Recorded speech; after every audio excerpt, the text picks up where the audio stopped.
Welcome to the set review. This time we're talking about the pieces of Vertex Diva and the constructed deck that goes with it. The first one we're going to talk about is Trigger of Victory. It's the DMX piece, DXM piece. It's got the use condition that you need to have DXM, and that it all has to be level 1 or more, which actually is strangely relevant.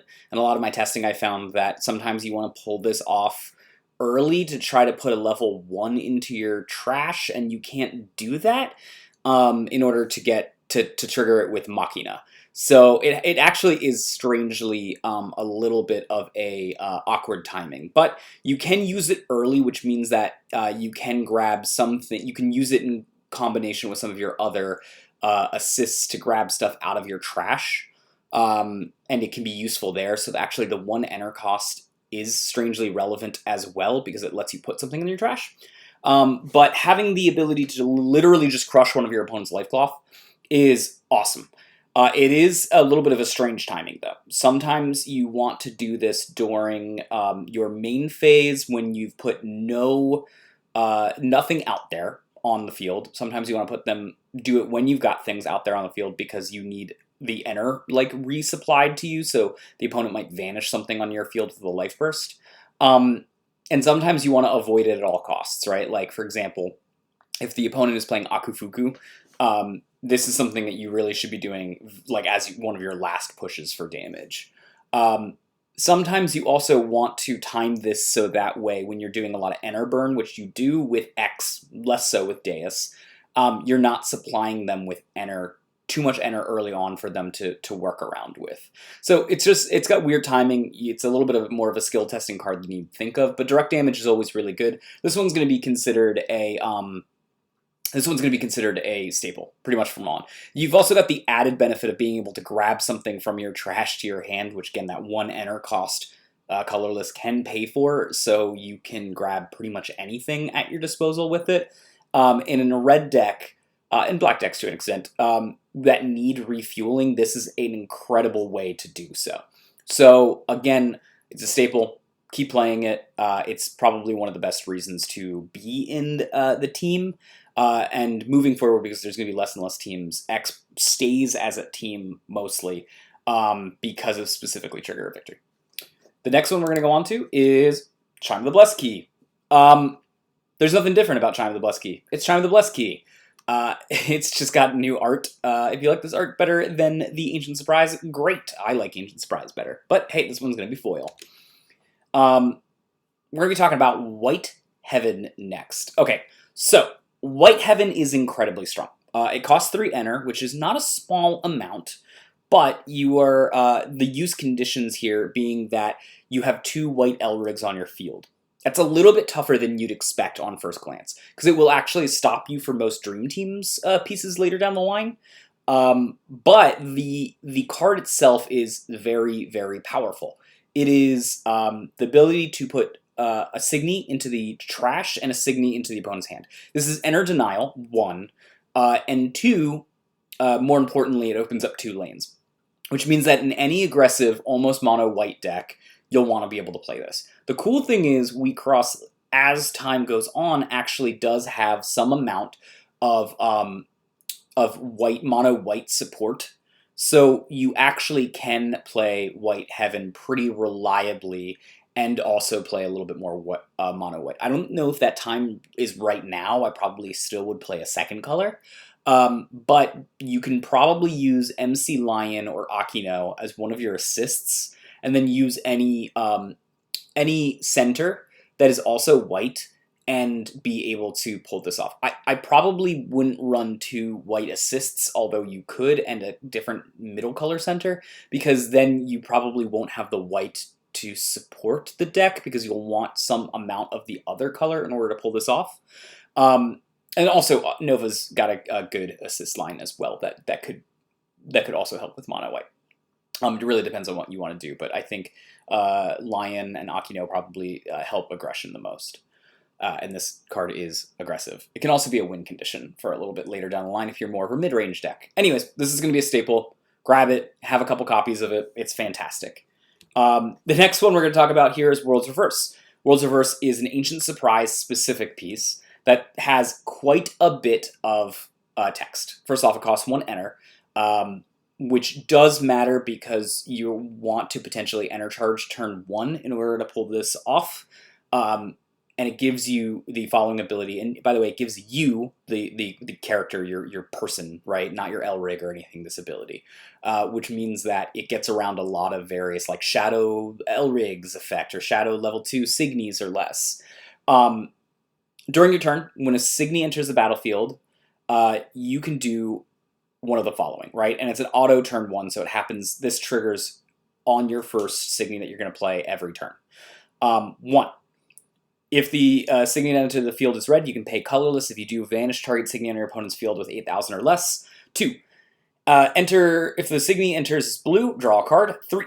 If the Signy that enters is green, enter charge 1. This is perhaps one of the best jack-of-all-trade like pieces in existence. It can basically transform your deck, which can play a bunch of good stuff, and turn it into just an actual engine, right? This is one of the quickest ways to turn on an engine in Wixoss, period. You do it at literally turn 1. It's the first thing that you do.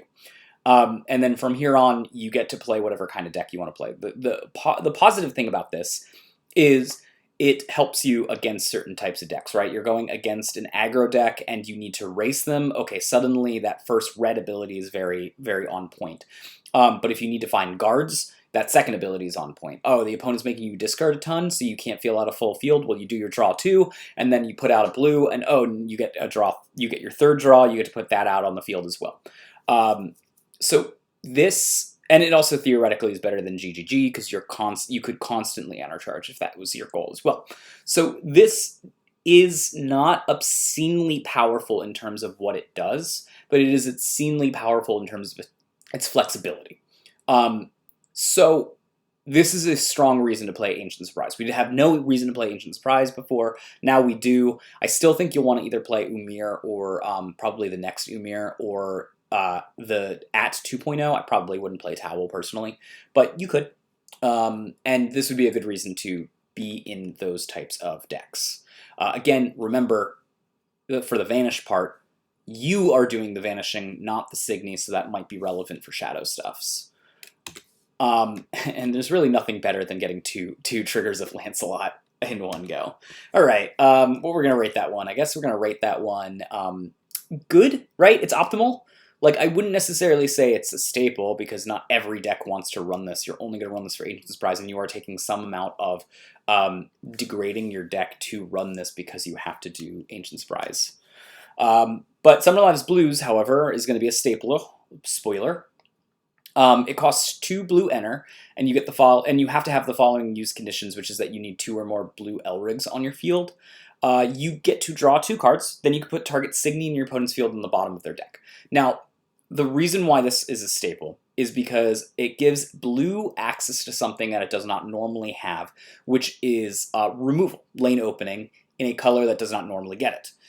More so, it does the most powerful version of it. It puts it on the bottom of its owner deck. Does not help to fuel trash shenanigans at all. It also is very good in the fact that it just energize them. That is actually strangely relevant. And the draw 2 is also going to be good. It helps blue decks continue to be blue decks, and blue decks continue to be blue decks against discard blue decks. Which is very, very strong. And it's not super hard for a deck to want to do this. Just like with the other white one, White Heaven, this, you probably want to use Madoka as your second assist line, and then use whatever center that's blue that you'd like in order to assist this. Madoka, actually, speaking of it, the center has an ability where this is incredible in combination with it, right? Because drawing 2 extra cards will usually put you over the threshold to use Madoka's ability, which means that you can open up 2 lanes at once, and both of them are enter denial. So it's very, very strong in that deck specifically, but it's strong in pretty much any blue deck that you want to run it. So I'd consider this a staple. And then we have another version of our have 2 or more of the same color Elrigs. This one you have black. It costs 3 to black 1 anything. and you get the following abilities. You will always be able to give negative 12,000 to a target Signy, and then for each of the following 10 cards in your trash, so you have to have 20 cards in your trash to do the full effect. If you have 30, you can't do extra of the effect. You can add up to 2 Signy that share a color with your center L rig from your trash to your hand, and then you can put the top 10 cards of your opponent's deck into the trash. Okay, so this is actually quite good, and it's actually very aggressive and very controlling. Just like Deus seems to lean into either of those sides, you can also lean either of those sides in this piece, and it will work out well for you. The aggro deck, generally speaking, has less of a chance to do both, so you're just generally going to do one. But that's fine, because either putting the top 10 cards of your opponent's deck into their trash might mill them out. It also might screw the deck. For example, Card Jockey does not like that type of effect. Plus, you're getting a removal. So if you were to do just the first one where you add two things to your hand, usually you'll add removal cards to your hand. And you go removal, and then this will also be a removal. Okay, cool. That's 3 lanes open for 3 enter. That's pretty good for aggro. In the more mid-range or control version of the deck, you'll probably use both. And sort of the second one will just be a Life Crush, because the game will have gone on long enough that you can probably mill them out at this point. If not, you can always bring back Florist to help finish the job there. And then adding 2 Signy, you probably just add stuff like either walls, or you are adding a way to just really make sure that you can get the last bits of damage in. It's not like Deus is ever in need of more damage output. So Death Deck is going to continue to be a staple, mostly for Deus, because Deus also likes to see Machina as its assist line, so you generally speaking will see it in both control and aggro. Moving on forward, we have Innocent Battle, which has attack phase and main phase timing here. It's different than the rest of them. It costs 1 enter, you choose a player, that player shuffles all cards from their trash into their deck, and you can draw a card. So this card is going to be sort of trying to enter into the pantheon of Xenocluster or End of the Turn, where it's one of those cards that sometimes you have an extra card slot for, and you might want to consider using. However, it doesn't do the job nearly as well as any of those. But if your meta is fueled with, for example, shenanigans like Deus, you might want to consider running this, just because it will help screw over a Deus player. And Deus is quite a strong deck. So it is a tech option. I wouldn't say it's amazing. I would probably put it down as viable. It's not quite at the level of optimal, and it's not quite at the level of staple. It's pretty far off from staple, but it's something you can definitely bring to surprise a player at your locals. And because of that, it's worth mentioning. Again, viable. I wouldn't go too crazy with it. The last one is going to be Devil's Carnival, which is one of my personal favorite. It costs 0. You have to put 2 demons from your field into the trash. If you do, you gain the following ability for the rest of the game. At the end of your turn, you can add target demon card from your trash to your hand. Okay, so the colors that you probably want to be running this in is white, blue, and green, which happen to be the Uchu colors, by the way.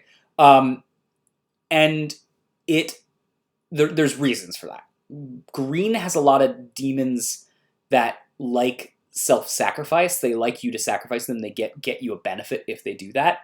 White has a few of them too. Blue has a few of them as well.